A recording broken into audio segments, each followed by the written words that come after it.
Amigos, bienvenidos a nuestro penúltimo programa de la primera temporada de Jarpazo. Recuerden que estamos preparando ya nuestro regreso en la segunda temporada con más temas escatológicos. Y antes que nada queremos darle también la bienvenida a todos los amigos que nos están mirando a través de Cable Más y a través de otros medios sociales, redes sociales de comunicación. Y bueno, queremos lanzar un saludo a nuestro amigo Jan Borja Castillo desde Palmira, Colombia, que es fiel seguidor del programa Jarpazo. Eres maestro de escuela dominical y como muchos de ustedes también son fieles seguidores del programa Jarpazo. Recuerden que estamos hablando de Mateo capítulo 24. En estos últimos 4 programas nos vamos a dedicar al capítulo 24 de San Mateo y ya habíamos dado prácticamente estándares hermenéuticos sobre cómo interpretar Mateo capítulo 24. Hablamos de un panorama general del libro de Mateo enfocado a los judíos. También hablamos del análisis del texto anterior, desde los capítulos 22, 23 de Mateo, hasta el texto posterior en el capítulo 25, algo muy interesante, y cómo todo está enfocado al pueblo de Israel, y que la iglesia prácticamente no está figurando.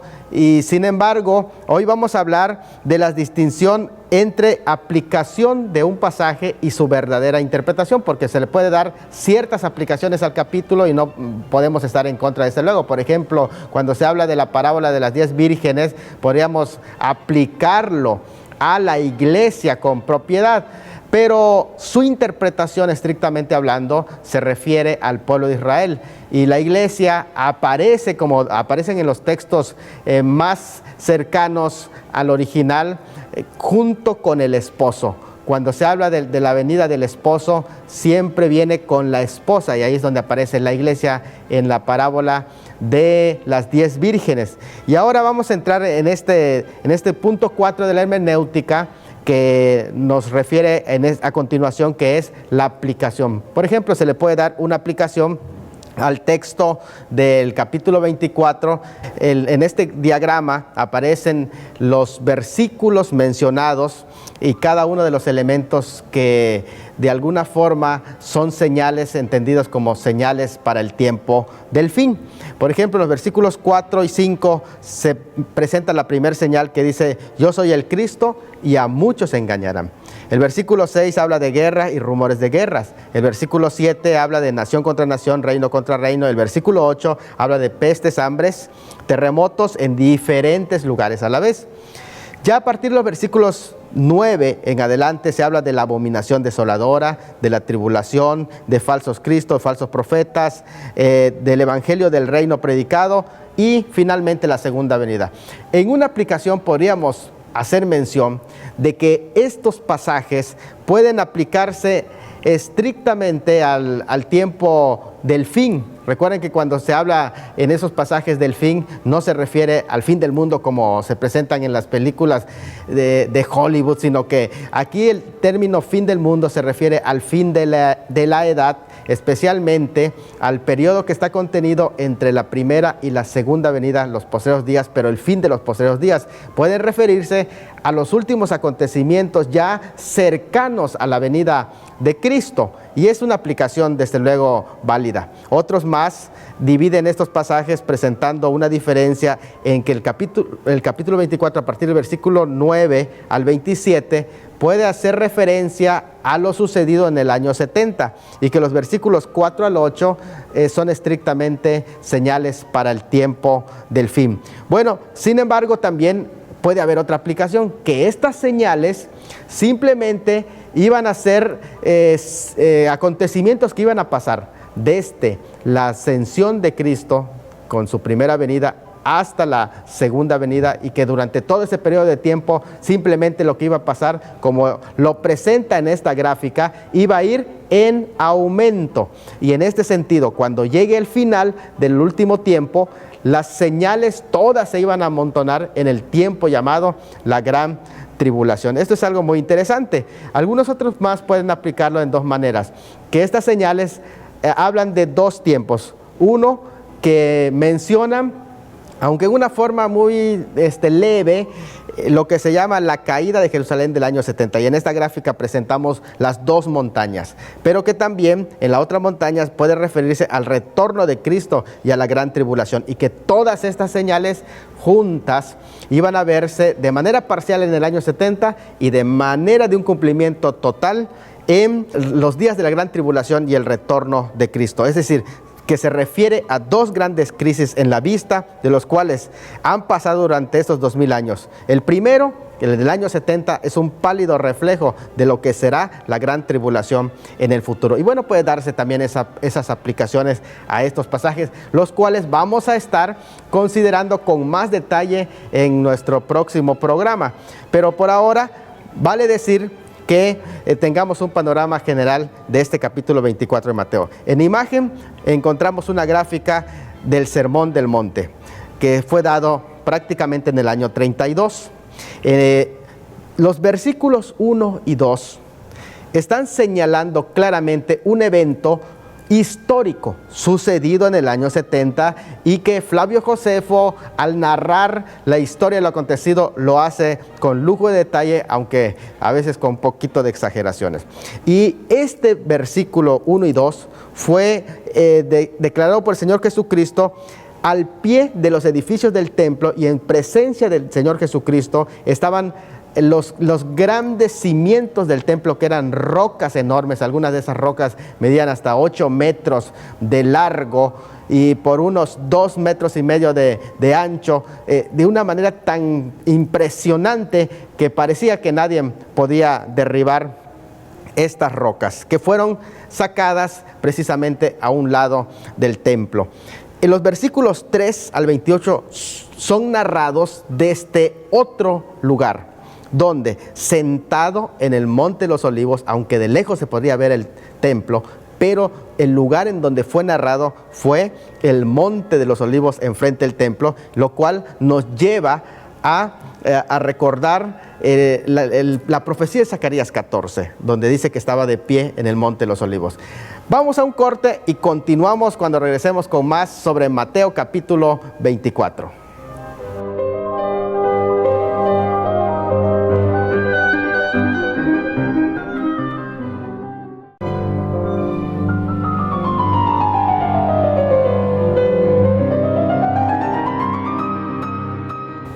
Amigos, continuamos pues con esta explicación que estamos dando, y me gustaría que quede claro estos dos escenarios. Los primeros versículos 1 y 2 fueron dados al pie del templo de Jerusalén, desde donde se dictamina la profecía del futuro del templo.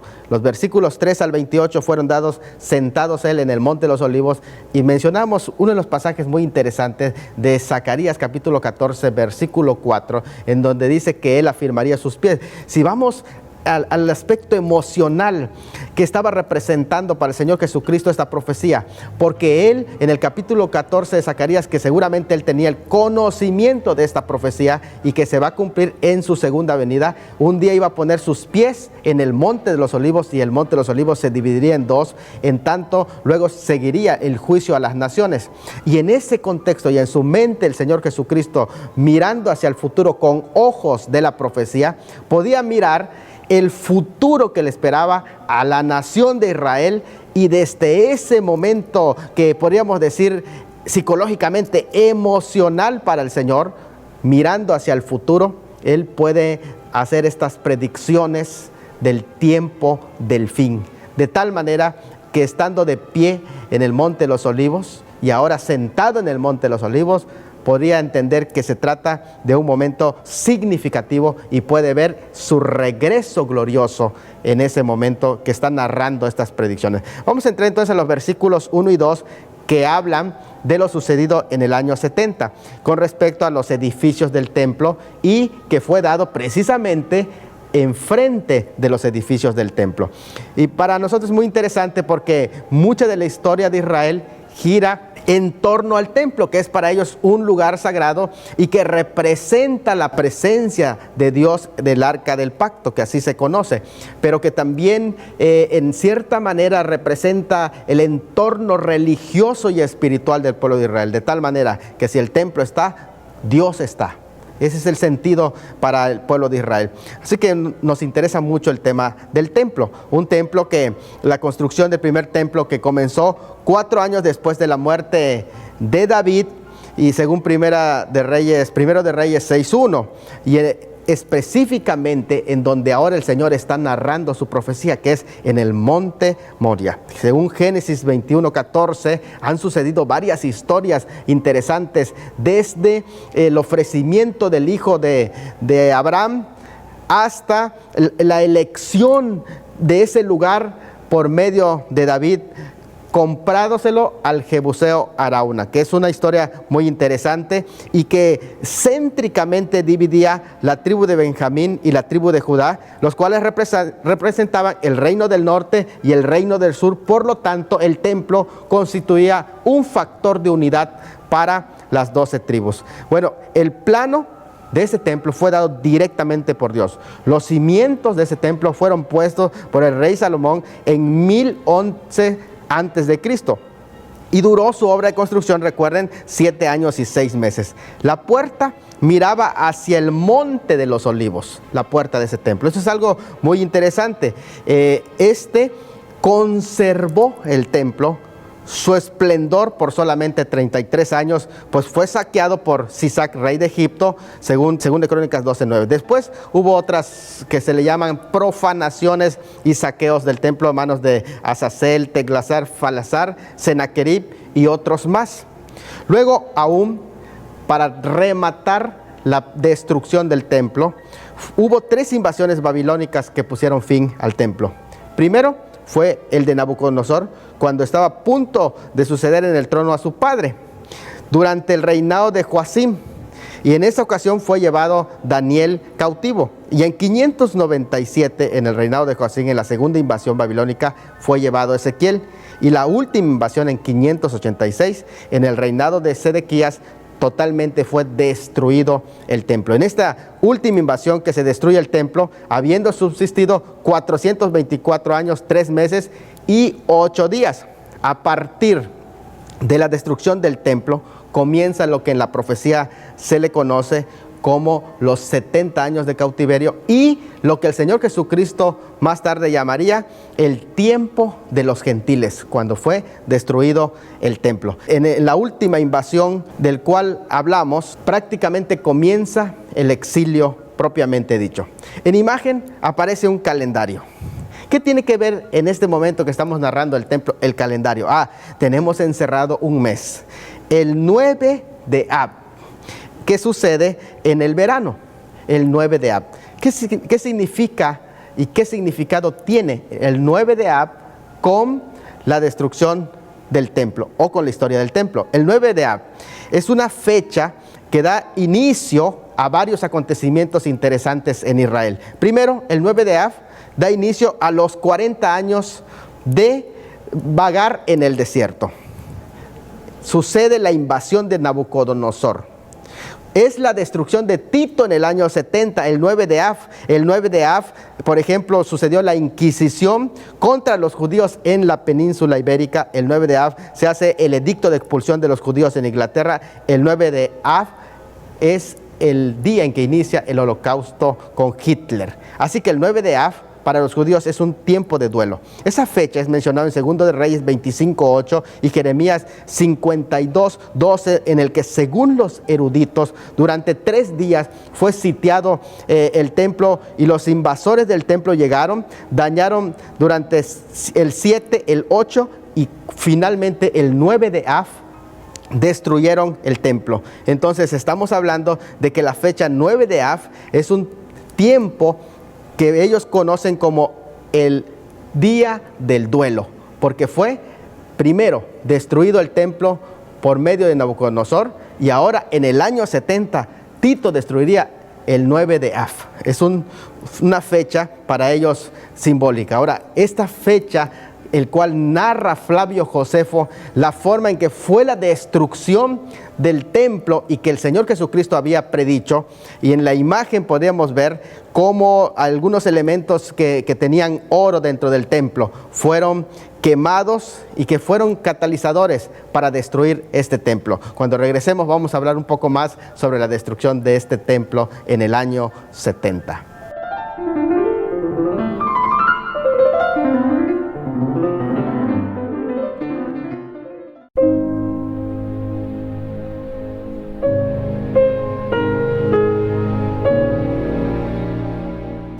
Amigos, estamos en un momento emotivo en el que la destrucción del templo realmente, que es para los judíos el centro de la fe, el centro de la religiosidad y el centro también de la presencia de Dios para ellos, de tal manera que Flavio Josefo, a lo mejor con un poco de exageraciones, y eso hace pensar a algunos de la postura preterista, que Mateo 24 se haya cumplido en el año 70. Sin embargo, hay muchos elementos que no se cumplieron y por lo tanto entendemos que Mateo 24 no se cumplió en el año 70. Aunque las narraciones de Flavio Josefo nos van a ayudar, siempre debemos de tener cuidado de no ponerlo como una clave para la interpretación. Nos dan ciertos datos históricos muy interesantes, pero siempre tengamos ese cuidado porque Flavio Josefo, debido a su inclinación filosófica y política, tiene una forma de exagerar en la narración. Hay algún dato en el que se dice que los soldados realmente no tenían la intención de destruir el templo, pero que por allá una flecha de la casualidad incendiada entró en el templo, y con la imagen que estamos mirando en pantalla vemos cómo agarran fuego las cortinas, se incendia el templo y todas esas imágenes que vemos de oro que contiene el templo fueron derritidas de tal manera por el fuego que llegaron a impregnarse en las rocas, y cuando los romanos vieron eso entraron y para sacar el oro fueron quitando las piedras sobre piedra, y se cumple literalmente lo que el Señor dijo: no quedará piedra sobre piedra que no sea derribada. Ahora me gustaría poner imagen sobre lo que es el templo. Esta imagen, que es tomada de los directores del Instituto del Templo, nos muestra cómo y dónde un espacio en el que fueron tomados esas rocas. La destrucción narrada por Flavio Josefo, según cayeron 1 millón de judíos en menos de 24 horas. Algunos sí dicen que es una cifra muy exagerada, pero solo quedó lo que se llama el muro de los lamentos o el muro de las lamentaciones, porque lo que se hace en ese muro es que se lee el libro de las lamentaciones, el único espacio que quedó. Si ustedes notan dentro de este cuadro, vamos a ubicar bien en dónde se encontraba el Señor Jesucristo y cómo fue exactamente la destrucción de este templo. Flavio Josefo dice que en la calle de piedra de las canteras de Salomón, que es el espacio que vemos en donde se encuentra ubicada la cruz, ese espacio fue el lugar donde fueron sacadas las rocas talladas que sirvieron como bases para establecer los fundamentos del templo que construyó Herodes. También es llamado el Monte de las Calaveras, es el mismo lugar que fue el lugar donde se levantó la cruz. Josefo dice que en ese espacio que estamos viendo en pantalla colocaron a 2,000 judíos en espera de cruces, porque se habían llenado las cruces completamente de toda la invasión que hubo en el año 70 y la masacre que el pueblo lloró ese 9 de Av. El monte Moria, que está justo delante del monte de Sión, que estamos mirando, en donde el Señor se encontraba, y entre ambos, entre el monte de Sión y el monte Moria, se forma la explanada del templo de Jerusalén, juntamente en una de las laderas del monte Moria, en donde está el Calvario o el Gólgota. Calvario o Gólgota es el nombre dado al monte o la colina que está en las afueras de Jerusalén, de donde proviene, donde fue el sitio de la crucifixión de Jesús. Su nombre se origina de la forma de la roca, que tenía formas de calavera. en una de las laderas que encontramos ahí. Ni más ni menos es el lugar donde el Señor Jesucristo fue crucificado y que se explicaría posteriormente cómo su sangre, según vemos en un artefacto que es el arca del pacto, según la teoría, se encuentra justamente debajo, colocado debajo de la cruz, y que justamente con el terremoto la sangre de Cristo llegó a tocar el arca del pacto en el escondite, según se dice en los libros de Macabeo. Ahí fue llevado el arca del pacto. Bueno, si nos damos cuenta, entonces estamos hablando del Señor Jesucristo en Mateo 24, 1 a 2. Vamos a leer entonces, este pasaje fue dado en el año 32 y en el año 70 se cumpliría esta porción. Cuando Jesús salió del templo y se iba, se acercaron sus discípulos para mostrarle los edificios del templo. Respondiendo él les dijo: ¿veis todo esto? De cierto os digo que no quedará aquí piedra sobre piedra que no sea derribada. Entonces el discurso del olivete fue pronunciado 2 días antes de la muerte de Cristo, luego del discurso de los ayes de los fariseos, del que hablamos en el programa anterior, y al anuncio de la ceguera judicial de Israel. En Mateo 24 se da un discurso a los discípulos, todavía considerados ellos como judíos, pero dirigido a la nación entera, para el tiempo que se cumpliría entre el no me veréis, según Juan 16, 20, verán al Hijo del Hombre, según Mateo 24, 30. Bueno, según los eruditos, dicen que Mateo no describe la destrucción del año 70 con todo lujo de detalle, como lo hace claramente Lucas o Marcos, sino que se traslada directamente a la tribulación, al tiempo del juicio del periodo de la gran tribulación. Mateo se centra en describir el establecimiento del reino mesiánico con relación al programa para Israel. Eso debe quedar muy claro. Por eso es que no se menciona ahí la iglesia ni el arrebatamiento de la iglesia. Mateo 24, 4 al 8, por ejemplo, describe la primera mitad de la tribulación, la cual coincide exactamente, como lo vimos en programas anteriores, con Apocalipsis capítulo 6. Mateo 24, 9 al 26 describe la segunda mitad de este periodo de la gran tribulación, lo cual vamos a ver en nuestro próximo programa. Por tanto, Mateo 24 es un resumen del Señor Jesucristo sobre el periodo de la gran tribulación. Así que Jesús describe claramente la destrucción del año 70, pero va más allá de la fecha y se traslada al periodo de la gran tribulación y su regreso personal. Su razón es que tiene en mente su audiencia que lo está escuchando en ese momento, pero también piensa en nosotros, que somos la audiencia que hoy estaría leyendo Mateo capítulo 24. Claro, ¿hay paralelos entre el año 70 y el fin de la edad? Claro que sí. ¿Se asemejan en qué? Jerusalén, así como en el año 70 fue rodeado, también será rodeada. La abominación desoladora, templo destruido y persecución judía. Pero todavía no se ha cumplido en su totalidad. Amigos, hemos llegado al final de nuestro programa. Este es el penúltimo programa. Recuerden que ya la primera temporada está por terminar, pero estamos preparando para la segunda temporada. No se lo pierdan, síganos viendo a través de las redes sociales y también por Cable Más. Que Dios los bendiga. Es un gusto haber estado con ustedes. Su amigo Salomón de la Cruz Tuyup.